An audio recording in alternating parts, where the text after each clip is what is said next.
ಇರಾನ್ನ supreme leader ಸರ್ವೋಚ್ಚ ನಾಯಕ ಅಯತುಲ್ಲಾ ಖಮೇನಿಯ ಹತ್ಯೆಯಾಗಿದೆ. ಖಮೇನಿ ಹತ್ಯೆ ಮಾಡಿರೋದಾಗಿ ಡೊನಾಲ್ಡ್ ಟ್ರಂಪ್ ತಮ್ಮ ಸೋಷಿಯಲ್ ಮೀಡಿಯಾ ಖಾತೆ ಟ್ರೂತ್ನಲ್ಲಿ ಪೋಸ್ಟ್ ಹಾಕಿದ್ದಾರೆ.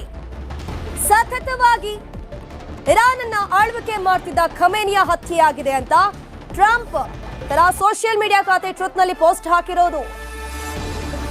ನಮ್ಮ ಸಾಮರ್ಥ್ಯ ಬಳಸಿ ಖಮೇನಿಯನ್ನು ನಾವು ಹತ್ಯೆ ಮಾಡಿದ್ದೇವೆ. ಈಗ ಇರಾನ್ ಮಿಲಿಟರಿ ಹಾಗೂ IRGC ಯುದ್ಧವನ್ನ ನಿಲ್ಲಿಸುತ್ತೇವೆ. ಯುದ್ಧವನ್ನ ಅವರು ಕೂಡ ನಿಲ್ಲಿಸ್ತಾರೆ ಎಂಬ ಭರವಸೆ ನನಗಿದೆ ಅಂತ ಅಮೆರಿಕ ಅಧ್ಯಕ್ಷ ಡೊನಾಲ್ಡ್ ಟ್ರಂಪ್ ಪೋಸ್ಟ್ ಅನ್ನ ಹಾಕಿದ್ದಾರೆ. ಪ್ರಪಂಚದ ಅತ್ಯಂತ ಕ್ರೂರ ವ್ಯಕ್ತಿ ಖಮೇನಿ ಹತನಾಗಿದ್ದಾನೆ. ನಮ್ಮ ಟ್ರ್ಯಾಕಿಂಗ್ ಸಿಸ್ಟಮ್ ಮೂಲಕ